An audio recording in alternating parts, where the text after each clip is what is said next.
Yeah, okay. Okay. Welcome to the 2024 Fungus Fair. All right. Can I get a raise of hands? Is it your first time? So many newbies. I love it. I hope you've enjoyed our vendors. There's delicious candy cap ice cream if you haven't checked it out. I don't know. Delicious. And there's wonderful vendors out there. There's a room full of wonderful mushroom specimens that we forayed yesterday throughout San Diego County. Those are our pride and joy. Nothing is paramount to being in the field and touching, seeing, being able to ID and see mushrooms in person, because we love looking at books, but checking out the mushrooms in real life is the best, right? Can I get a clap of hands? One clap if you love mushrooms. Can I get 2 claps if you love learning about mushrooms? Yeah. Can I get 3 claps if you love the SU Myco Fungus Fair? Cool. I am so happy to introduce my very good friend, Dennis Sharmahd. He's an herbalist, one of the founders of our club. Yeah, he's been here, he's a staple, and he is one of my go-tos for IDing. And I appreciate all of his knowledge, skill in everything that he has. And so excited to have him share a talk with you guys today. So. All right. All right. So this is going to be a quick how to grow mushrooms in 50 minutes. So usually takes 3 hours. But yeah, so I started way back with Steve Farrar at Golden Gourmet Mushrooms. It was like over 25 years ago. And so I was one of the head growers there when they started up. And now it was a multi-million-dollar farm, and they tore it down and built a $50 million Hokuto Kanoko farm that does the little maitakes and the sameji mushrooms and all that. So we started out with a big, they tore apart a meat factory, and they got all the hooks and the rollers. And they got all, they'd roll cows around, and they got all those, put them in these giant warehouses, and we had giant logs of straw and had like thousands of pounds of oyster mushrooms popping out every day. It was pretty wild, so it was kind of cool. And there was so much, there was a ventilation, and there were so many spores going back, because usually they look kind of white. Where the tubes went in, it was like a thick, like bubble gum. It was like an inch. I'm like bazillion spores. I mean, just like, spores are so little, but it was pretty wild. So I was one of the head growers there, so I kind of learned how to do it with millions of dollars and all that. And then I was like, well, how like simple can I make it? And make it really, really simple. So like I do, gardening, edible landscaping, permaculture kind of stuff. So I'm into all kinds of, edibles and grow rare plants and things like that. So I'm just like, oh, I want to do like really simple, just like how can you do it the most simple? So I'm coming up with different techniques. I was doing some of the nursery pots, like the black ones. I started with those, just drill holes in those. And like that was like 20 years ago. And now it's caught on a lot with doing them in like pots, these size, or I'm showing the smaller ones now because it's more efficient. This is almost too big because there's a lot of straw, and a lot of it doesn't really get used. And so if you're just doing it for yourself, you can do it with a smaller container. And so just to show you, this is one of these little 2-gallon containers you can get at Lowe's, Home Depot, whatever. And you want to drill holes in it, and you want to get these tapered drill bits, because you just use a regular one, it tears in, and it doesn't. It's hard to cut it clean with plastic. Well, the tapered ones, you go in, it's like super clean, makes it really nice, so it's easier to wash. Because they're basically trying to do this where you're, you can start off with the bags, but trying to get away from the bags and reusing this. You can wash these out and reuse it. And then you can, I saw, my inspiration actually was from in Africa. They were doing these kind of like a strawberry pot with clay, like no plastic at all, just totally clay. And they would put a bunch of chopped straw, wet straw in there, and they put it in a fire and heat it up, and it would get all steamy.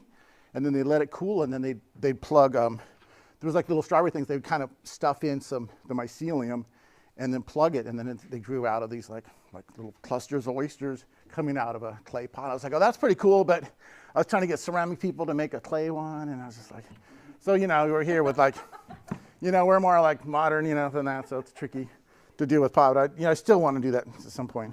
But now I just came up with this because these are like food grade, and you can wash them and reuse them. But you can also just do 2-gallon, 2.5-gallon Ziploc bags. There's like grow bags you can do too. And so the oysters are just the ones to really start with. They're very easy to grow. They're very aggressive. They can compete even contaminants and things. So they're just really quick. My friend a long time ago, he got some of the starter. The mycelium is like a culture.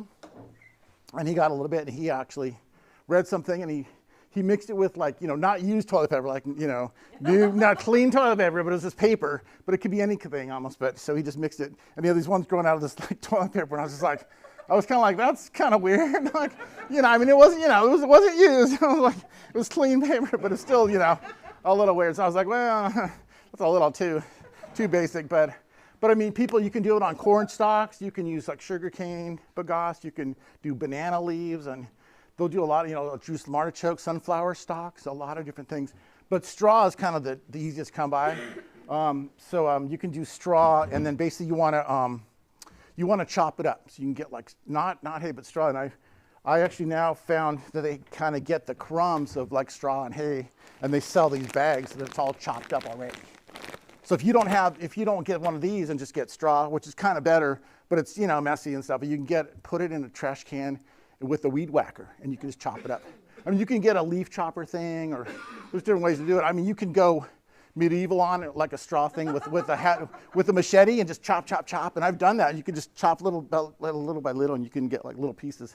Because basically what you're trying to do is make a pretend log.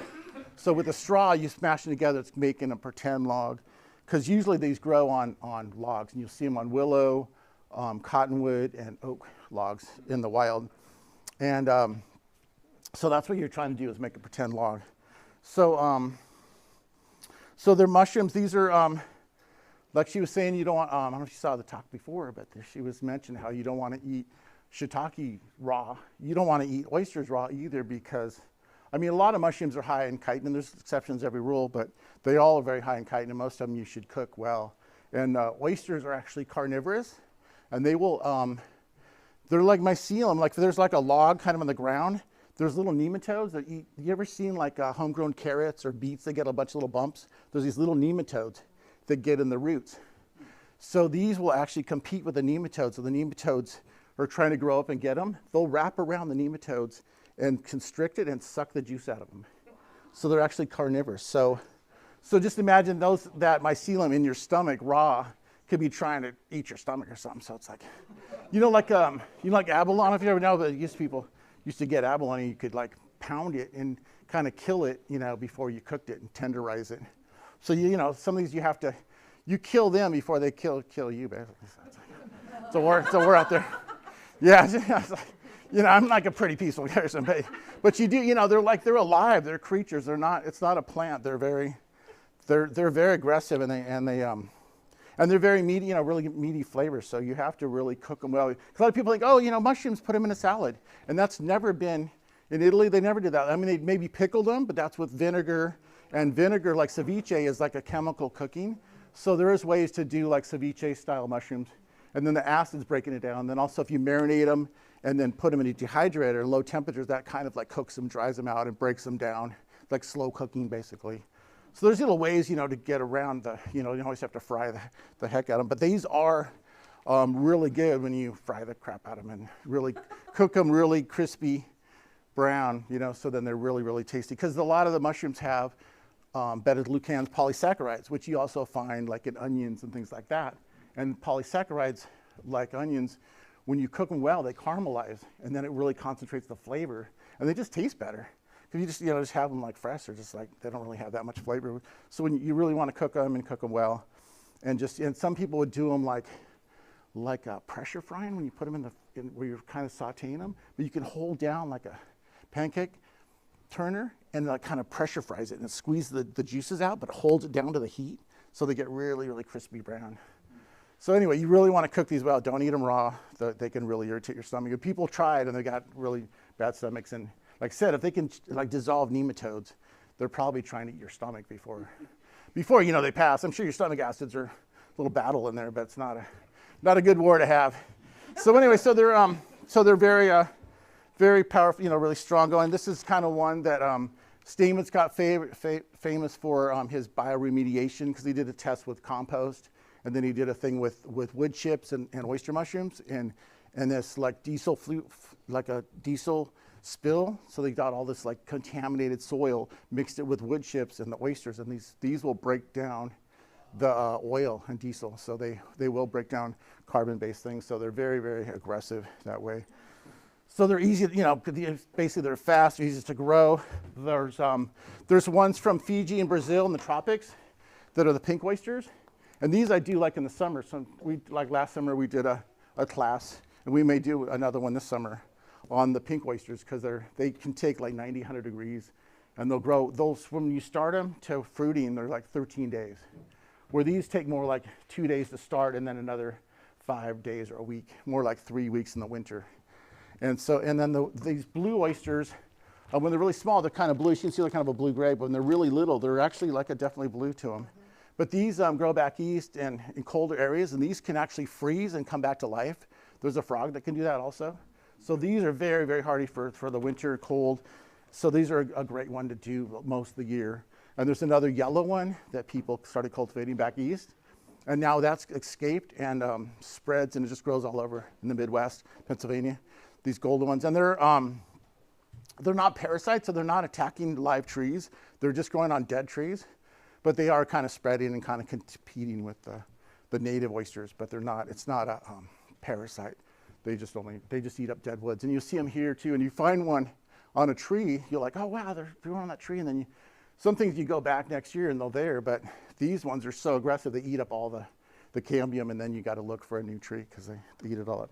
So basically, I'm going to show you what, just kind of go through real quick a little way to how you do this. So basically, it's basically like you got to think of it as like a culture, like sourdough bread or yogurt. You're heating something up, letting it cool, and inoculating it. A lot of people think you get like little spores and like fairy dust, and you sprinkle like a salt shaker with like spores, and then just magically the fairies come and the mushrooms grow. It's like, I mean, that could happen, but the odds are against you.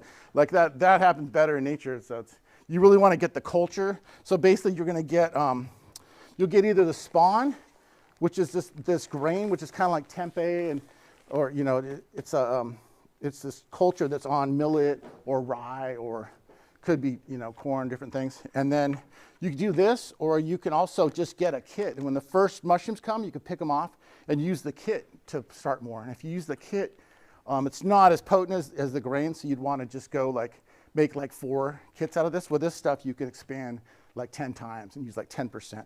Where if you use a kit, you'd want to do more like 25%. So then it'll like take over and dominate. So basically, there's a couple really good mushroom books on growing mushrooms. These are both Paul Stamets, and this is Growing Gourmet and Medicinal Mushrooms. And this has a lot of good information. You know, there is like growth perimeters, and these are like the ideal temperatures, but a lot of things, you know, can vary. It can go colder and hotter because these are so aggressive. And then another really good one is Mycelium Running. And this is how mushrooms can save the world, and that's a famous YouTube talk that he did talking about. And it also has a lot of really good information on growing them in your garden and doing like low-tech ways to grow them from just the stem buds. So this is a really great book too. So those are good to have. And so basically, I'm just going to use some of this, and this is just chopped up straw and hay.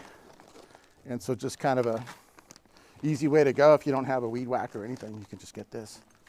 I mean, you could use toilet paper too, but it's like people, I mean, to convince people to eat them, like, they're like, oh, they grow in toilet paper. Like, people will be like, I'm good. I'll come to dinner another time. What's that? Is it already pasteurized? No, I'm going to pasteurize it. So this is just the dry straw. And so I'm just going to do a little bit. I brought some that already pasteurized earlier this morning, but I actually brought some hot water. So basically, you just put it in a container. If you're doing small time, you could just use these 5-gallon ones. People have done it. So basically, you're gonna, let's get this going. But you're just gonna you're gonna pour water on them, and you can you just kind of soak it with hot water, and basically you can get it out of your shower. The problem in the shower, if you have straw coming out, you're gonna clog the pipes. So don't wreck your plumbing. Yeah, and so and you're gonna want to submerge it. So what I do like in these bigger trash cans, if you're doing a little bit more, I'll put it in the trash can, and then I make a little screen like this, and then I'll put that on the straw, and then you put a weight on it, and that'll help keep it submerged, because you want to keep it underwater so it gets soaked. And so you could get buckets of water out of the shower. A better way to do it is you can get a Y valve, and where your washing machine is with hot water, you can take that off, put it on, have a Y valve, so you keep your water going for the washing machine. So, it's like take it apart, and then you can have a valve and run hot water. So if you want to do it regularly. And then you can get the rubber hoses, the lifetime ones, because you don't want the hot water on plastic. It's better, the rubber hoses. So what's the temperature on the hot water? I mean, you could crank it up all the way, but it's like pasteurizing, so it's basically between 140 and 160 is ideal. But it could be 130. It's basically you're trying to soak it. But if it is like hotter, it will kind of kill if there's any kind of mold growing or anything. But you want to get clean straw.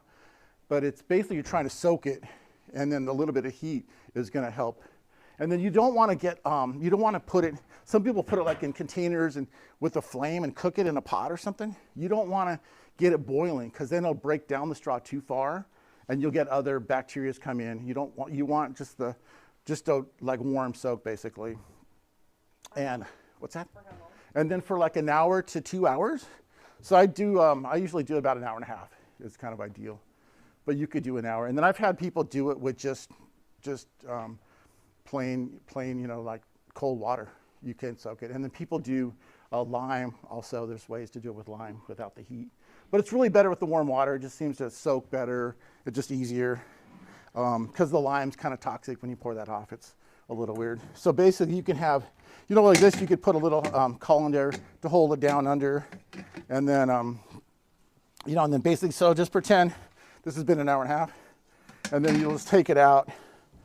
You'll take it out and, like drain it. And then and it's kind of warm at that point, and you'll let it drain out and cool. And then basically, you're going to want to wait about 10-15 minutes for it to drain. And then what I'll do is you have a lot. You get a couple of these, or some people just do it on a table, but you lose a lot. It like spills off the table. So I just use these wash bite basins for mixing it. So then you're gonna, so basically, you just drain it off. Grow mushrooms on your books too. And so anyway, you drain off, and then you're gonna let it cool. And basically you can kind of spread it out. Like I'll kind of spread it out on these things and kind of get it out of the middle, because it'll hold heat for a while. So I'll kind of make a hole in the middle and kind of like a donut or bagel, and let it cool and spread it out in a couple different ones. Maybe you have a lot. And then you kind of feel it. It's just, somebody's like got a fever, you can kind of you can feel like, oh, you got a fever, like it's because they're creatures, so they can't take it over like 105 degrees or something. They'll die. Like us, like if you have a high fever, it can kill you. So it's like that. You can't be too hot. So you got to let it cool off, and then you can mix it. So basically,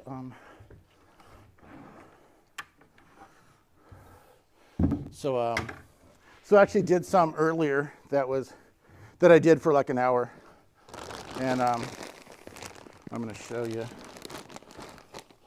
you what I do.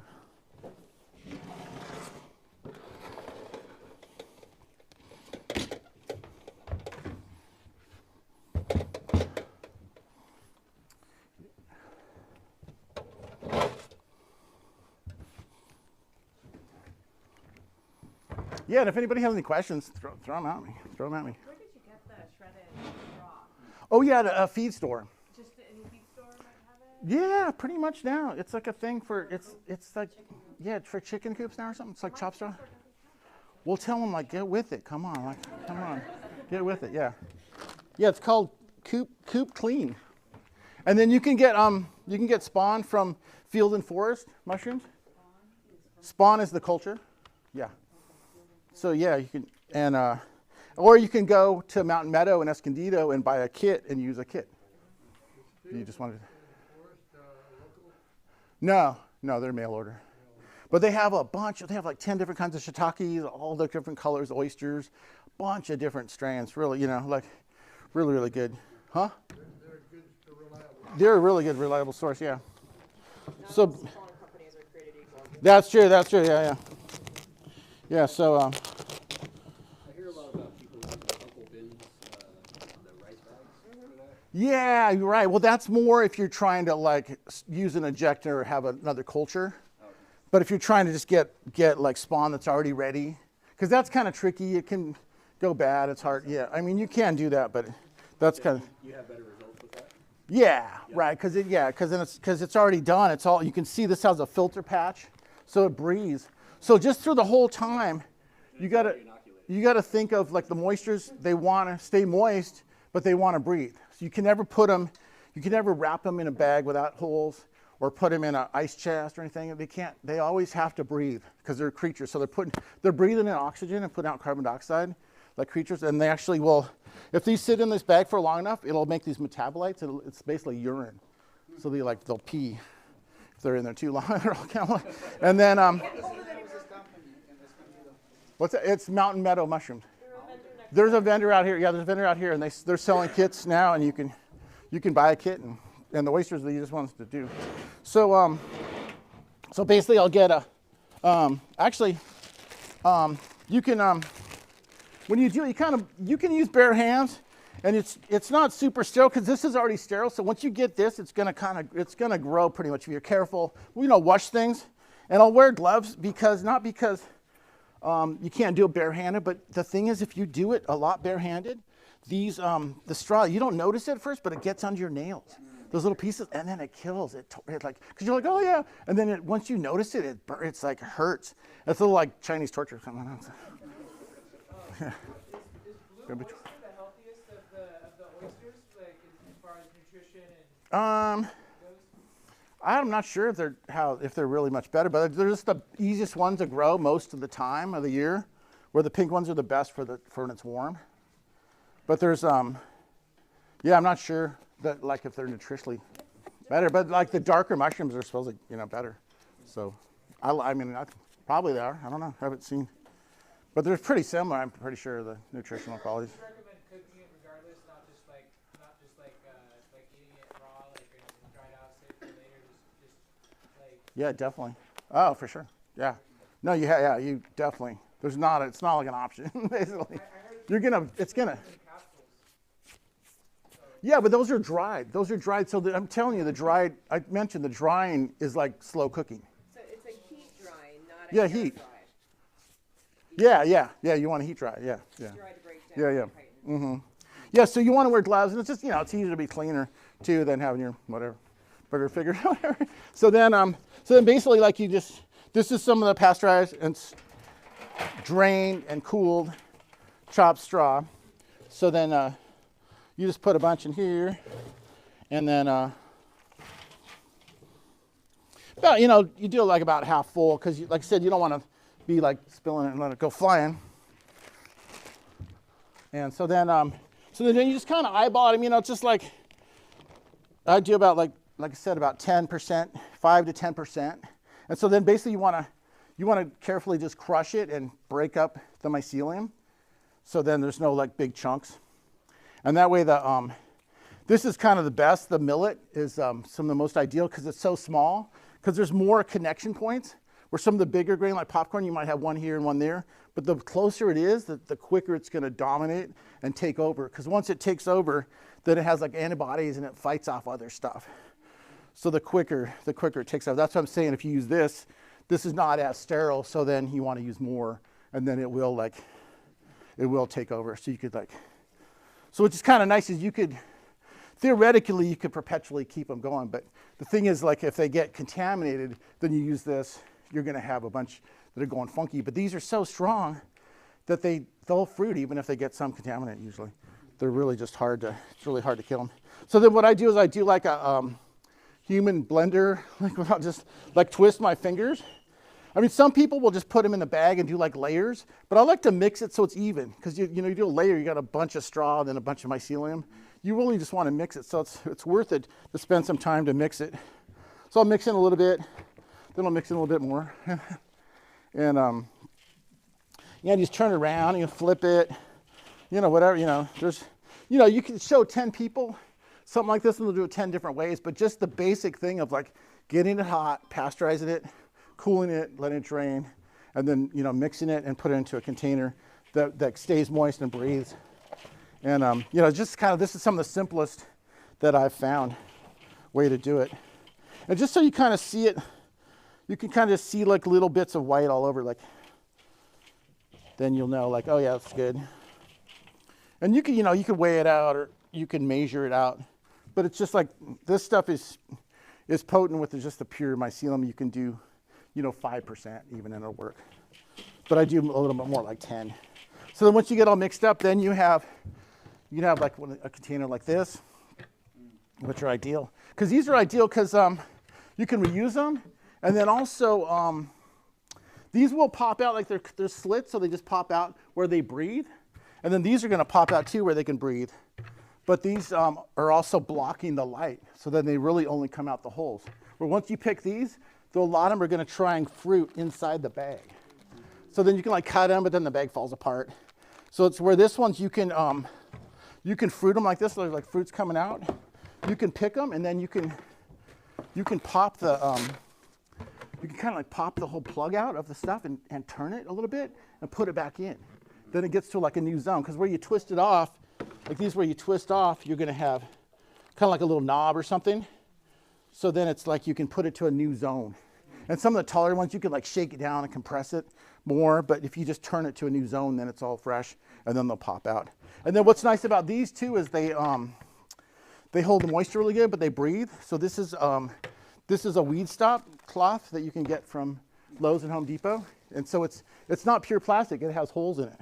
So that's ideal. Mushrooms love that, where it can breathe, but it stays moist. So that's exactly what you want. And then what's great is it'll be growing, and they'll just start pushing out these little bumps. Well, little clusters, like small clusters like that, will just start pushing out. And you can see it, then you like take this off, and then they'll just pop out. And you can like, you can mist them a little bit. What's that? What was the name of the cloth? This is it's a weed cloth. Weed barrier. Weed barrier, yeah, weed barrier. Figaro or something, Figaro weed barrier. And so, how many times can you turn it before? Well, they can actually pop out, you can get 3 crops. Usually like 2. I mean, a lot of the farms, I think, they just do like 1, maybe 2, and then they toss them because they just keep them going faster because they kind of slows down. And then if you're going to use this, just use the very first one. Don't wait for your second crop because then it gets kind of funky. Then you're going to have. Reuse it? That's what I'm saying. You can. Oh, okay. Yeah, you can do it, but just do it when you first pick right when they first come out, when they're still clean. Then use that right away. Yeah, yeah. What do you think about surgical? Yeah, people do surgical tape too. It's just kind of tedious because there's so many little pieces you got to put it. But these aren't that many holes, so there's a surgical tape that breathes also that people do. But I just like this, you can actually wash these and reuse it. And then these kind of push out better if they start growing where the tape doesn't. This is looser, so it's stretchy. So you'll see all these little bumps, and you pull it off, and then they'll grow. It takes about 2 to 3 weeks, and they'll just grow out. In the first crop, you don't even have to water them. I mean, some people, the worst thing to do is like open it up and try and water it like a plant. Like they really just hold the moisture, and they'll just grow out, and they'll fruit all the way. I mean, when they're little, you can get like a little spray of this with like pure water. These are nice because they make kind of a finer spray. When you pump them up. Live demo. But stop. But so you can like mist them, but the worst thing is to get them too wet. Then they get soggy, and they just don't like that. If you have them, I'm gonna plant this, but I'll show you what I put them. So if you, what I do is I'll put it like kind of like halfway full, and then I'll push it out with my knuckles and really, really compress it. Because like I said, you're trying to make a pretend log. The straw is you're trying to make cellulose. So these grow on cellulose. Some grow on lignin, like shiitakes, like more like wood, where these will grow on cellulose, which is in straw and in some woods. So you want to like press it down and you're going to make a pretend log basically. And so I'll press it down, put in more, and you just kind of lean into it, and just like really get it tight. And that way there's not a lot of air space. Yeah, so that's the way it stays moist. And so then, And if it's too loose, the mycelium has trouble kind of stretching to the next. yeah, kind of, and it could dry out or go bad or something, yeah. But yeah, it just keeps the moisture in. And it's amazing how long they keep the moisture. And then they, like I said, they'll just fruit out with no extra water. You could, if it makes you feel good, you can mist them, but they doesn't really need it. And then the next crop, though, when you turn it, then you can kind of hit it with water because it's a little dried out then, and that could stimulate it to make more. But they're gonna, once they fruit, they're gonna kind of go through a rest period for a few days, and then they'll kick on and make more. So you kind of just wait because you're like, oh, what happened? And a lot of times you don't, like they'll be little and they'll like, over like in a few days they just go really fast because you're like, oh, you forget about them. Oh my gosh, they blow up. You seen that? Yeah. They go fast, yeah. So Strain it off. Oh, it's another batch. Yeah. So. yeah, this is strained. Yeah. I was just showing you. I just actually had some water and trying to show you the process, but doing it in 50 minutes instead of 3 hours. Speed it up. How big of a diameter are the holes? These are like about 1/2 inch. Yeah, it's amazing. I mean, they're like it could be a 1/4 inch, and they'll push out a giant cluster. It's crazy. You're like, how do they do that? Because you don't want it too big because they'll dry out. But with that material, it really keeps the moisture in, which is ideal too. But yeah, they don't need to be bigger than 1/2 inch. It could be even smaller. And they just squeeze through like octopus getting out of a aquarium or something, kind of like that. They're basically like that. Yeah. So then once you have your little kit ready to go, then another thing I figured out, I was just like recycling like landscape stuff or nursery pots and things. And then you can put them, you can just do this as a grow thing. You can just put them in like a bigger pot like this, just set them in there. And then you have 2 of these grow flats.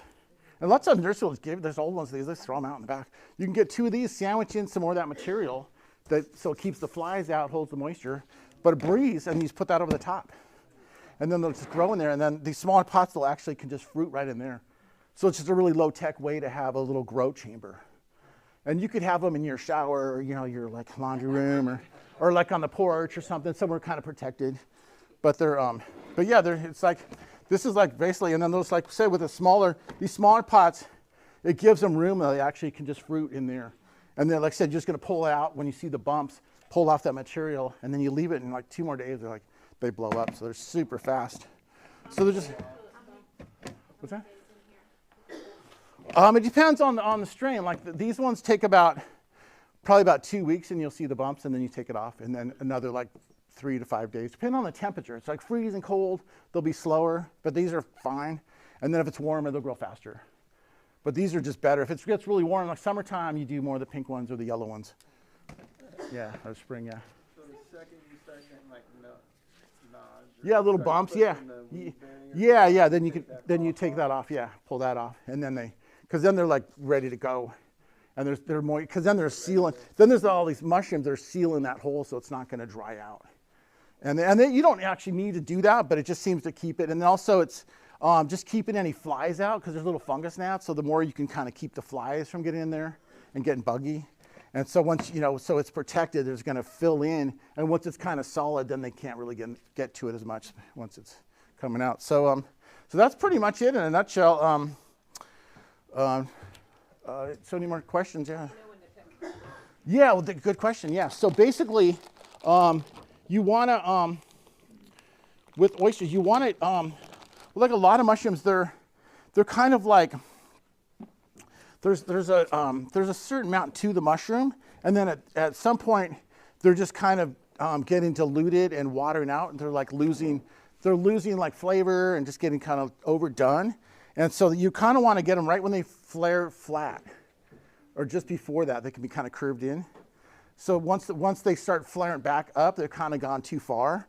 So then they can get like funky and kind of go bad. I mean, these are still fine, but I wouldn't let them go any further than that, because they have better flavor when they're smaller, and then they keep better. They don't really keep that well at all, really, anyway. These, because oysters are so aggressive, they'll grow mushrooms off themselves and remyceliate. So these are ones you really want to get them like fresh from the farm or from farmer's market where they're really fresh, because if they're in the stores, a lot of times they'll get old and funky and like mycelium growing out of them. So they're really better to grow yourself or get them like really fresh. You have to worry about the humidity. I mean, the trick, even like the $50 million Hokuto Kanoko, if there's a Santa Ana, even with them, they can't keep the humidity high enough. They'll have their maitake will get a little curl on the edge, and it's not perfect. They throw out like thousands of pounds of mushrooms.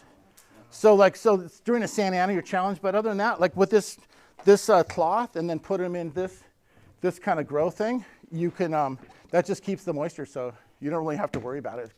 It's holding the humidity just in here. You know, if you're out in the middle of desert, you know, if it's like really, really super, like say like a Santa Ana, then even if you have $1 million farm, you're still gonna have problems because it's just hard to get the humidity up from super low. But generally, it's, you know, not a Santa Ana. Yeah. Can you, as the moisture, like the next one that's pointing out towards us, is starting to flatten out and it'll eventually curl, can you actually collect the spores? The spores? Oh yeah, for sure. Yeah, definitely. At least make a ton of spores. Yeah, and if you had a lab or wanted to grow your own, you could get spores from and put them on a piece of paper, or aluminum foil is even better because it's easier to get off. They don't get stuck in the paper, and the paper can be dirty. So yeah, you can collect spores and grow a new strain from spores. How do you collect spores? Just like I said, you put them. You just can cut them. You just get like just try and get a separate mushroom or something. But you just get a little piece of aluminum foil, yeah, and then stick it on there, and you put a bowl over it, and then after like overnight or 4 or 5 hours, these poured out a lot of spores and they're free releasing, and then they'll just drop onto that, and then you take it off, and then you can you want to like let it dry a little bit before you close it up in a bag. But then you need, that's a whole trickier thing. That's why it's much easier to get the starter. It's kind of like with like mint or something. You're trying to grow mint, right? You get a little cutting of the mint. If you're going from seed, the seeds could have hybridized. It's going to be a different strain of mint, and then a little slug will come and eat the little sprout. It's just trickier to grow it from. The seeds take a while to start, but once you have like a little root of the mint, that's like a clone, and it's just going to grow right away. Where this is the same thing. Once you have this mycelium, it's growing, and so then it's just going to want to spread right away. Where the spores take a while to germinate, and you really need you need like a sterile hood, and it's a whole like much trickier to do that. You can do it, but you might as well, just start this way. And if you really get into it, yes, get a laminar flow hood, try and grow things from spores and get petri dishes and auger plates, the whole bit, and you can do that for sure. But it's just the easiest way to do it, because from spores you're going to get, like a petri dish, if it's just open in the air, you open it up, and it's just like all the dust. You've seen the dust with the light sometimes? Just that dust will stick on there, and like if you touch it, there'll be 10 different contaminants just growing on it. So you need a really sterile situation. Where this way, it's more of like a growing thing. It's like you're growing, almost like growing vegetables or something, because it's you plant it and mix it and then just grows. So it's not, you don't have to be that sterile. The sterile part is getting the starter. Yeah. At the beginning, you mentioned that the oysters will actually grow on cottonwood or willow. Is it dead wood, or is it still live? Yeah, they're dead. Yeah, they're not parasites, so they're just growing saprophytes. They're growing on dead logs. And there's a Pleurotus populinum that grows on cottonwood after there's fires, and they're big, thick ones, and they're delicious. So they're really meaty. They're really good. Does the bark still need to be intact in the wood once it's dead? Yeah, it's got to be new, because if the bark starts falling off, then it's no good. It's got to be like with shiitakes. You'll cut. There's a little picture of some shiitakes, but you cut the logs, and you just wait for like 2 weeks or something, and then you inoculate it. Because if you let it sit too long, then the bark falls out. Because basically they're growing on the cambium layer, that inner part under the bark, and so the bark has to stay intact. So, and you can get plugs and grow oysters on wood, but it takes like months. Where this is like weeks, so it's quicker. And these are a little more. They're not as meaty. They're a little more like kind of seafoody flavor, but they're still delicious when they're young and fresh, and you cook them really well. So definitely Yeah. a different taste between. Yeah, and then there's another caution too, is they do make a ton of spores, and some people are allergic, so you got to be careful where you grow them. Make sure it's kind of ventilated, or not like in your bedroom or something, because some people, the spores are like some pollen grains. They have little edges on them, and they can irritate your sinus. And some people that work where they pick a lot, they'll wear a mask and things because the spores can irritate you, and some people are allergic. So that's another caution. So you can't eat them raw, and don't sniff too many of the spores. It's not gonna just grow on your like furniture and. They can, yeah. They no, a lot of these actually will grow on. People get water damage in their house, and they'll grow out of the wood. And if you see that, it's like it's fun, it's cute, but it's like a bad sign because then you get other black molds and stuff. Once the oysters are done, other molds come in, and it's like that's a lot of money. That's expensive. It looks cool, yeah. It's not a good thing. So anyway, well, thanks for coming. I guess. Good work. Growing them into like a closet or a spare bedroom to avoid just. Well, see, they're not going to just grow on dry wood. So if your house is dry, you're fine. It's really things like dry rot is kind of misleading because dry rot, it dries out once after it grows on the wet wood. Yeah. So if you want to learn more, and we're going to do a class at my friend Ringa's place, and we're going to in 2 weeks we're going to do a whole class. Get kits, we'll cook up food, and do this whole thing at my friend Mariko's. She has a moringa little farm and does a lot of moringa. So we're going to do that in 2 weeks. So she has some info right there if you want to get that. And thanks for coming. And I have a few flyers, but if you can take a picture, yeah. you guys can learn how to do that. What's that? Oh yeah, the 2 books are Mycelium Running and Growing Gourmet Medicinal Mushrooms, both by Paul Stamets. Yeah. Yeah. So anyway, that's a short.